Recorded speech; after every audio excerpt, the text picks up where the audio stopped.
After my dad cut me off, I found myself bussing tables at a hotel, where I ran into the one person I'd spent my entire life trying to avoid, my childhood rival. She gracefully extended a perfect leg, a sly smile playing on her lips. "Come on, give a kiss. Just one. I'll give you 50 grand. Staring at the stunning woman before me, I was lost in thought. Was this for real? It all started because my dad thought I was wasting my life. A few whispers in his ear from his cronies, and boom, my accounts were frozen. The old man's plan was to force me back into the fold, to become another suit at his company. But working a 9 to 5? Not a chance. Not in this lifetime. Of course, reality hit me like a ton of bricks pretty quickly. Money can't buy happiness, but you can't do a damn thing without it. "Hey Sal, you got any work for me?" I had no choice but to hit up the guy I knew from a few cash gigs. Sal looked me over, confused. "Kid, you don't look like you're hurting for cash. Why are you always chasing these day jobs?" I let out a sigh. A gambling dad, a sick mom, a sister still in school, a broken home. You wouldn't get it. He didn't press, just looked impressed by my fabricated sob story and set me up with a bussing gig at a hotel. The work wasn't hard, just hell on the legs. Luckily, I hit the gym regularly. It felt like destiny, I thought wryly. All those hours in the gym were just to prepare me for a career in hospitality. I pushed open the door to a small private dining room and froze. Sitting there, all by herself, was Anna Miller, my rival since we were in diapers. Her mom was my mom's best friend, which, according to some twisted family logic, made her my aunt. Our families were always close, and she never let me forget she was in charge. I'd lost count of how many times she'd put me in my place.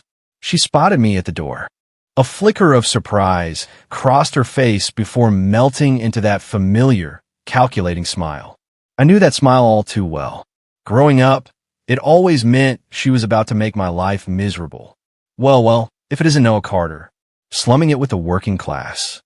I ignored her, placed the dishes on the table, and turned to leave. A leg shot out, blocking my path. She looked me up and down. The hotel uniform was a size too small, clinging to me awkwardly. Compared to my shabby state, Anna was radiant.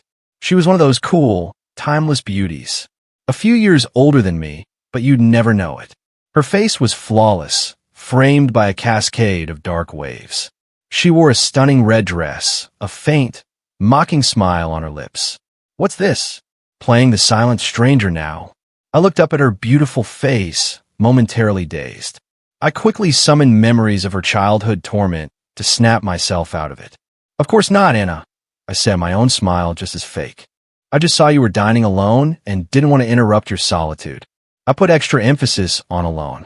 Anna, fast approaching 30 and still single, was a sore spot I loved to poke. It wasn't for a lack of suitors. She just found them all wanting. It was the one area of her otherwise perfect life where I could land a blow. She didn't take the bait, just raised an eyebrow.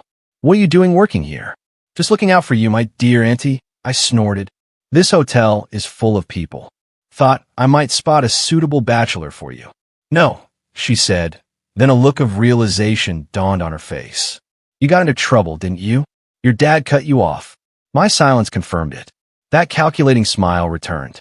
"That desperate for cash?" She leaned forward, the neckline of her dress dipping to reveal her delicate collarbones. I looked away, feigning indifference. My reaction only made her smile widen. She lifted her foot, her silver high heel dangling precariously from her toes. "Come on, kiss it. I'll give you 50 grand. Her eyes sparkled with mischief. She was clearly just trying to mess with me. But I paused, seriously considering it. Get paid and get a little something extra? What was the downside? She probably thought she was getting back at me for all the times I'd mouthed off to her as a kid. She clearly didn't understand how a guy's mind works. Not a boy's, not a man's. I just chuckled. My laughter seemed to throw her off.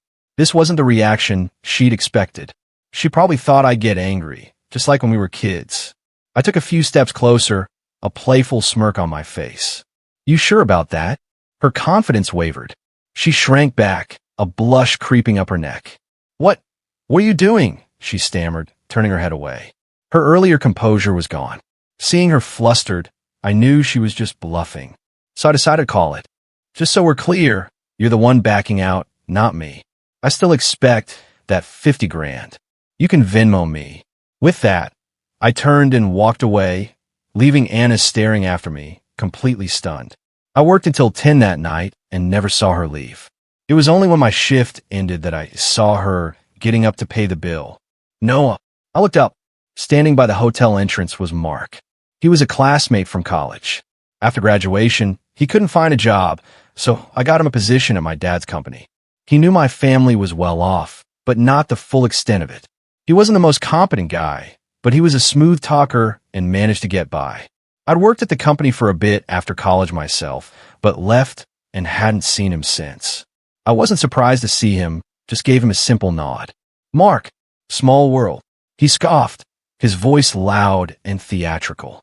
Noah, it really is you. What happened, man? You're a waiter now? I was still in the tight-fitting hotel uniform. Back in college, you threw money around like it was nothing. And that sweet gig you had after graduation, you just walked away. I thought your family had something bigger lined up. Turns out you're just bussing tables. He let out a small laugh. You know, when you left the company, I thought I was done for. I figured with your connections, I never stood a chance. But now I see you're not all that. He studied me, then clapped me on the shoulder. Remember when I begged you to help me get that job? The minute I was in, you had me doing all your grunt work. I guess karma's a bitch, huh? I never thought I'd see the day you'd be waiting on people. Back then, he was broke, constantly borrowing money from me just to eat. I felt sorry for him and put in a good word with HR. I couldn't fathom his twisted logic now. Was it insecurity? I guess some people are just insecure no matter where they are. I ignored him and walked toward a city bike rack. Things that bad? Can't even afford a car? Not even a scooter? You have to use a rental? He taunted from behind me. Just then, Anna walked out of the hotel. Mark's jeering stopped instantly, and he hurried over to her. Ms. Miller, have you been drinking? Can I drive you home? I had to smirk. Anna was now an interim VP at my dad's company. A guy like Mark would naturally try to suck up to her. Anna frowned, clearly annoyed. This wasn't the first time he'd tried to insert himself into her personal life. Her good manners held, and she just shook her head. Mark persisted, laying the charm on thick. Anna's frown deepened. She glanced around and saw me unlocking the city bike. She walked straight over, tossed me her keys, and said, "Drive me home. The 50 grand is yours." You got it. I immediately canceled the bike rental and slid into the driver's seat of her Mercedes. In the rearview mirror, I saw Mark's face, dark and bitter, as we drove away. I knew the way to her place by heart.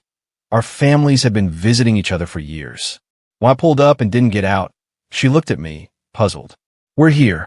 Are you going to get out? Or are you waiting for an invitation to come up for a drink? You wish. Where's the money? You promised me $50,000. With that, I won't have to be a busboy anymore. Verbal promises meant nothing. I needed the cash now. Is my credit that bad? You really don't trust me? No. Anna laughed, a sound of pure exasperation. Fina, tell me one time I've ever lied to you. I was stumped. I was just trying to get paid. I hadn't really thought it through. But you've lied to me plenty of times, she pressed. I blinked. When would I ever dare lie to you? I'm just happy when you're not tormenting me. Is that so? Then what about when you were a kid and you promised to marry me? Why did you go back on your word? The car went silent. A chill ran down my spine. A single thought flashed through my mind. Was I really that smooth as a kid? After a moment, I managed a weak laugh. That was just kid stuff. Ancient history. I don't even remember that. I glanced over and saw Anna biting her lip, her eyes glistening. Hey, don't do that. Don't look at me like I'm the bad guy here. Fine, I don't want the 50 grand, okay? I admitted defeat. I was totally intimidated. But then Anna burst out laughing. You said it, not me. You don't want the 50 grand. Can't blame me. Damn it. I've been played. I should have known. With her personality, there was no way I was getting that money. Not only did I not get the 50 grand, but I was also out $30 for the cab ride I would have taken. Making a living was tough. After finishing my second day at the hotel, Sal found me. He had a grin on his face and leaned in conspiratorially. Hey, I've got a gig. 2 grand for one night. You in? 2 grand a night? That was way better than bussing tables. I was intrigued. Doing what? I'm a law-abiding citizen, you know. No funny business. Sal spat on the ground, dismissing my concern with a wave of his hand. It's nothing. A friend of mine owns a high-end lounge. He's looking for a few good-looking guys to work a private party. You got the looks. You'd be perfect. So another serving job, delivering drinks and water. Sure, why not? That night, I regretted my decision. When I saw the uniform, I had second thoughts. It was just a pair of very, very tight shorts. When I came out of the changing room, the owner, a slick-looking guy, took one look at my six-pack and handsome face and clapped me on the shoulder. Do good work, kid. My mind went blank. This was a job not even a dog would take. But a dog wasn't me. I thought about the $2,000. I was a guy. What did I have to lose? My job was just to serve drinks, albeit scantily clad. The owner said my section was all women, and they wouldn't mind. What was I so afraid of? I walked into the private room. The lights were dim, and a few women were singing karaoke. When they saw me, their eyes lit up. I couldn't shake the feeling of a lamb walking into a wolf den. A few of them came over, striking up conversations, some even getting handsy. Even for a guy, it was a bit much. Just then, a cool voice cut through the noise from the side of the room. You, over here. I followed the voice and saw Anna's expressionless face. She was frowning, looking genuinely angry. A woman next to her leaned in and teased. Anna, you never like anyone. What's with this one? You interested? She smiled slyly. Wanting to have a word with the owner? You could take him home tonight. The room filled with laughter. Crap. The owner hadn't mentioned that part of the service. I was just here to serve drinks. Under Anna's murderous glare, I sat down next to her. This felt incredibly weird. The music was blasting, so she leaned close to my ear. What are you doing here? It's your fault for not giving me the $50,000, and now you're asking me. I shot back, an edge to my voice. This doesn't have anything to do with you, does it? Her hand, I don't know when, had landed on my leg and started tracing patterns on my thigh. Well, what was this? Was she trying to take advantage of me? I moved her hand away. Please have some self-respect. Technically, you're still my aunt. Her eyes were hazy, and I don't know what else. Then she looked at my face and smiled, her eyes suddenly seductive. I'll give you a chance. If you kiss me right now, I'll Venmo you that $50,000 immediately. She looked at me, a hint of anticipation in her eyes, waiting for my response. I sighed. You don't have to keep messing with me like this. She tilted her head, as if thinking. And what if I want to? Nothing, I said flatly. You all have fun. I'm leaving. As everyone watched, I walked out of the room. I saw a flash of panic in Anna's eyes. She reached for my hand, but I shook her off. I looked at her. If you think I'm that kind of person, you're wrong. I'm not. With that, I want to change back into my own clothes. That $2,000 was definitely not worth it. When I walked out of the lounge, Anna was waiting by the door. She rushed over when she saw me. Noah. She called my name. It's not what you think. I don't think you're that kind of person. I held up a hand to stop her. What you think doesn't matter to me. Her voice faltered. Then she continued. Today is my friend's birthday. That's why I was here. I would never come to a place like this on my own. She was rambling, desperately trying to explain herself. Anna, you don't have to explain anything to me. I have no right to judge your life. I was done. I'm going back to my dad's company tomorrow. I gave her a wave and disappeared into the night. Che Guevara had finally lost to the realities of life. When Sal heard I was quitting, he was disappointed. A guy with your looks? You could have any sugar mama you want. I gave him a disdainful look. Bro, with my talent, do I need a sugar mama? He thought I was bluffing and pointed to a sapphire blue Porsche Panamera parked nearby. Talent? Go buy a car like that first. It's not even that expensive. Starts at just over $100,000. I chuckled, and to his utter shock, I walked over, unlocked the car, and got in. How did you? Is that your car? Are you just trying to show off in front of me? Are you? Seeing my silent smile, he let out a heart-wrenching cry. Damn it. You were playing poor with me this whole time? That hurts more than if you just killed me. There was a branch office nearby, so I conveniently arranged a transfer out of state. Anna was in VP at the main office, so this way I wouldn't have to see her. I wasn't sure why, but I was a little afraid of seeing her. The project was going smoothly. The office admin, Jenna, said some people from corporate were visiting and asked if I wanted to join them for dinner. I declined. I've been swamped, spending most of my time at the office. Now that things were finally under control, all I wanted was a good night's sleep. Around 10 that night, Jenna called me. "Mr. Carter Jr., sorry to bother you so late, but we might need you to come over." I frowned. "What's wrong?" "Ms. Miller had too much to drink, and she won't leave." Ms. Miller. Anna Miller. I hadn't known who from corporate was visiting. Hearing her name, I froze for a second. "I'm on my way." When I got to the private room, it was just Jenna and Anna, who was passed out on the table. "Mr. Carter Jr.," Jenna said, relieved to see me. "If this went on any longer, I don't know when I get home. The bill is settled, so I'm going to head out." I nodded and walked over to Anna. "Ms. Miller, wake up." I shook her a few times, but she didn't move. I had no choice but to pick her up. She was surprisingly light. Her arms instinctively wrapped around my neck, and she buried her face in my chest. I got her back to her hotel room and tried to put her on the bed, but she wouldn't let go. "Ms. Miller." "Anna, wake up." Hearing me call her Anna, she stirred. She looked up, her eyes red as if she'd been crying, and mumbled something I couldn't hear. I had to lean in close. "I'm so scared. I'm really, really scared. I'm so scared of losing you." She was probably so drunk she didn't know who she was talking to. I just tried to soothe her. Yes, it's okay." Her eyes were hazy as she tightened her grip around my neck. "Will you marry me?" Looking at her face, so close to mine, I suddenly remembered when we were kids. She had asked me the same thing, if I would marry her when we grew up. "Of course I will." I patted her on the back. In that moment, I finally understood why I was so afraid of seeing her. It was because I was in love with her. Her hot and cold behavior scared me, so I subconsciously ran away.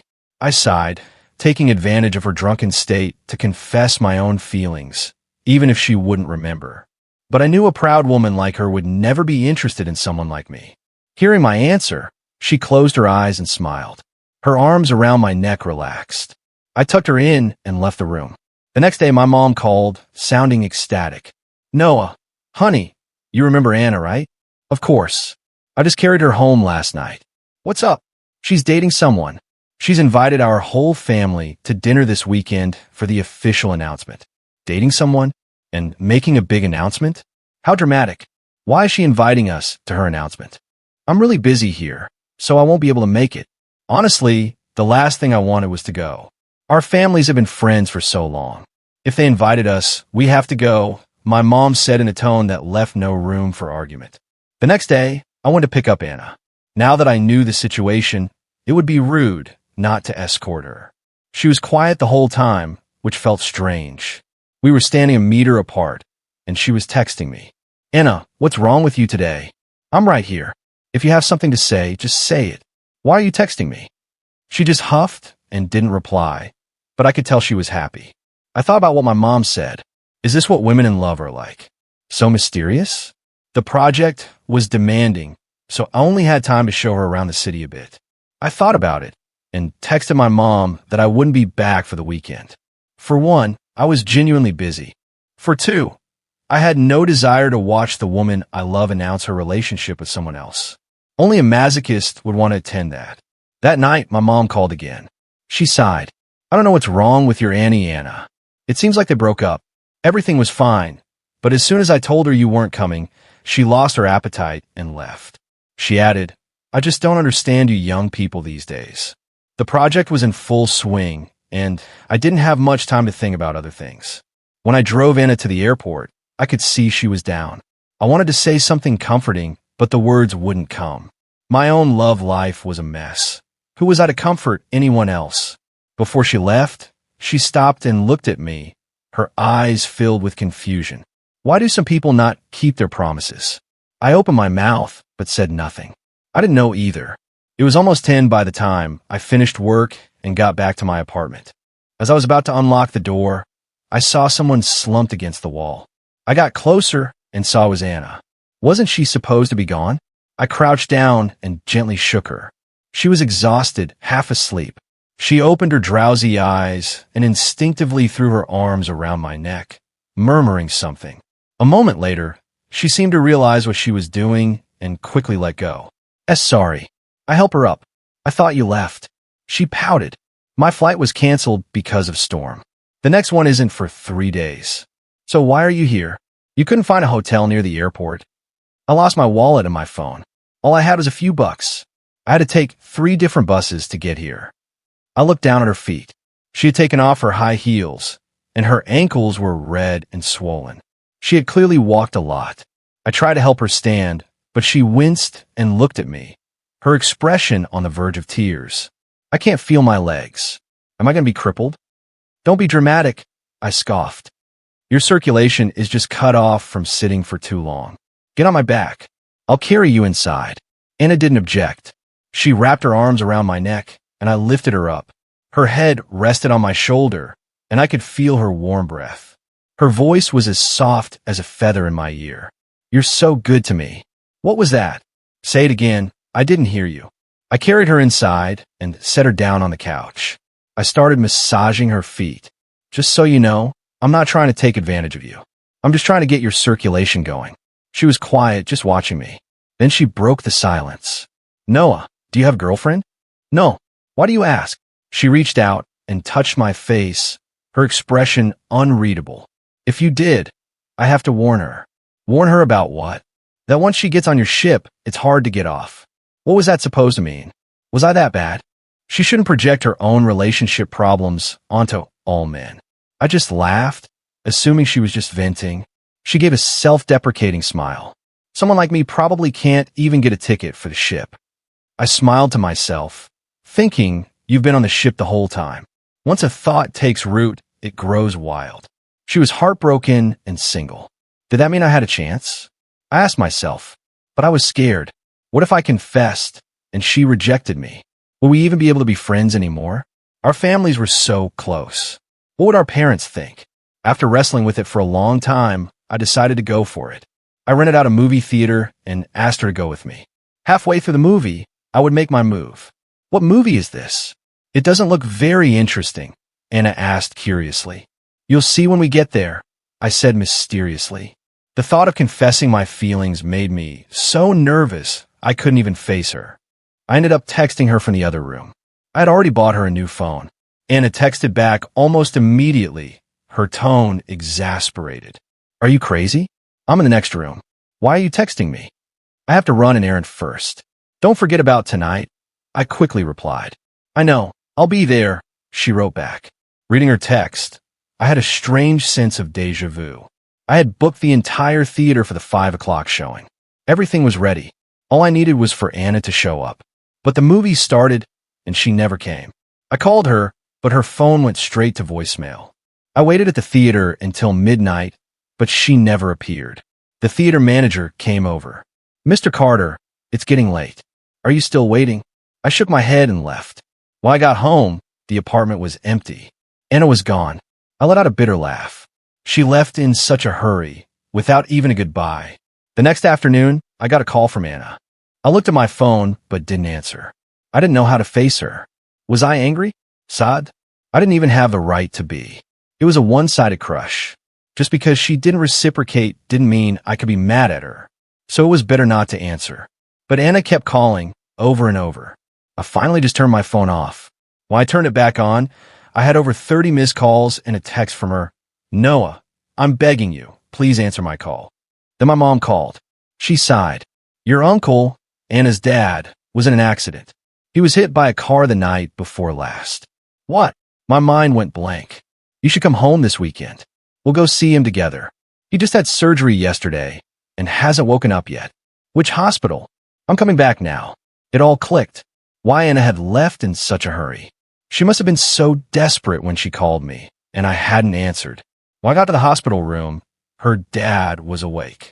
He was okay, just a broken leg. At nearly 70, recovery would take time. I made some small talk, but didn't see Anna. Her sister, Chloe, explained, Anna went home to rest. She's been here for the past 2 days. She pulled me aside and lowered her voice. Look, I'm not trying to lecture you, but it's normal for you young people to have arguments.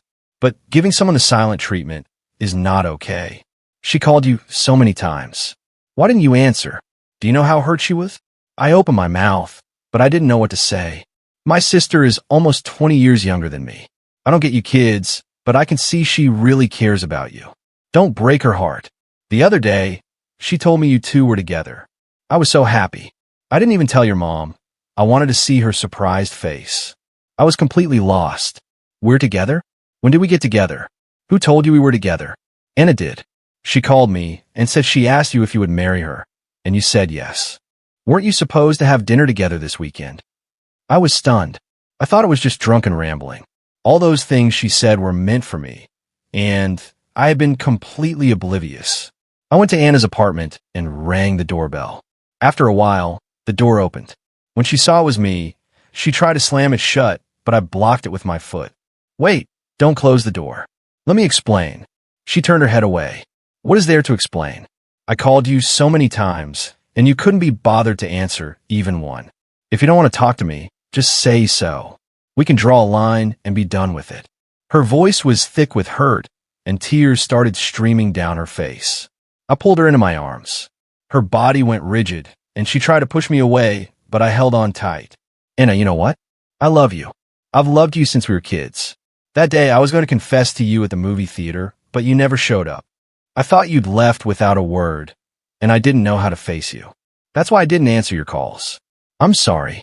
I shouldn't have ignored you. I'm so sorry. Anna, who had been struggling, slowly relaxed in my arms and started to sob quietly. I let her go and looked her in the eyes. So, can you forgive me? She wiped her tears, her lip trembling. No. How do I know you're not just trying to trick me? I scratched my head. From now on, you have to pick me up every morning, she demanded, staring at me intently. I felt a little uneasy under her gaze. What? Is there something on my face? She huffed. I need to memorize the face of this liar. Hey, what did I do now?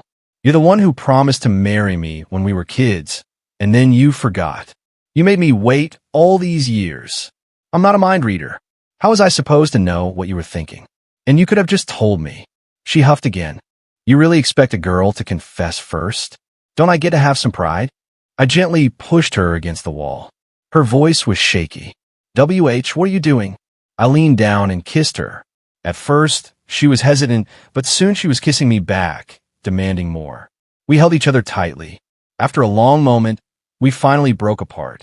Anna was breathing heavily. I whispered in her ear, this one's on the house. No, 50 grand. She shot me a glare, then wrapped her arms around my neck again. You can never lie to me again. I was waiting for Anna in front of her office building when I ran into an old acquaintance, Mark. Seeing me standing there, he put on his usual exaggerated expression. Noah, not bussing tables today? What are you doing here? Trying to get your old job back? Sorry, no vacancies. Maybe you should stick to what you're good at. Janitorial work seems like a good fit for you. I didn't let him get to me. People like him put others down to feel better about their own insecurities. I just smiled. I'm waiting for my wife. That's right. Anna and I had gotten married. We hadn't announced it yet, not even to our families. Mark's punch had landed on Cotton. He had nowhere to direct his venom and just continued with his snide remarks. Wow, a waiter managed to find a wife. What does she do here? Is she a janitor too? I gave him a polite smile and ignored him this time. He probably didn't know that his department was about to be downsized, and he was on the layoff list. In the past, I might have pulled some strings for an old classmate, but now I figured it was better to let people like him fend for themselves. My silence only seemed to egg him on. I don't know where he got the energy, but he just kept buzzing around me. Then I saw Anna walk out of the building. I waved to her. Mark's jaw dropped as he watched Anna walk over, take my arm, and get into the car with me. In the passenger seat, Anna turned to me. We're having dinner with our families this weekend. Your family is coming too. Okay, I said, then asked, so what's my official title? Anna hesitated. Let's just say you're a family friend for now. I don't want to tell them yet. You know what my sister is like. It'll be a whole thing, and she'll never stop asking questions. I sighed dramatically. So, you're not even going to give me a proper title? Ich glänzte over at Anna. Her face was bright red. If you want to tell them, we can, she said quietly. It's up to you.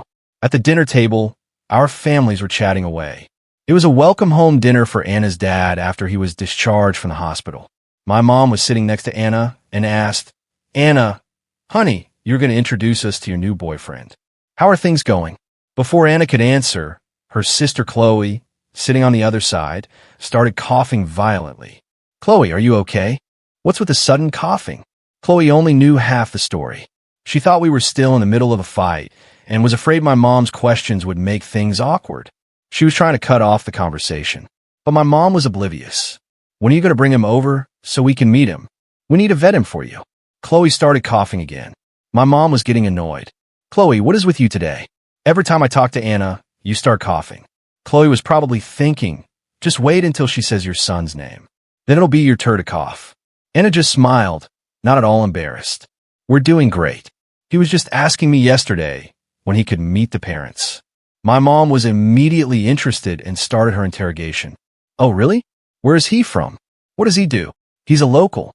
He's a manager at a branch office of Uncle's company. My mom frowned, realizing the guy was right under her nose. Then I should know him. What's his name? I'll have your uncle look into him. His name is Noah Carter. Noah Carter? That's the same name as my son. That's quite a coincidence. My mom stopped mid-sentence. She looked at me, busy stuffing my face with food, and then at Chloe, who was chugging water. Then my mom started coughing violently. The wedding was perfect. Our families had known each other forever, so setting a date was easy. I carried Anna out to the balcony. The breeze felt nice. She whispered a threat in my ear. You better not bully me in the future, or I'll tell your mom on you. Me bully you? I'll be lucky if you don't bully me. She touched her own face. Am I that scary? I held her hand tightly. Of course not. You're the best wife in the world.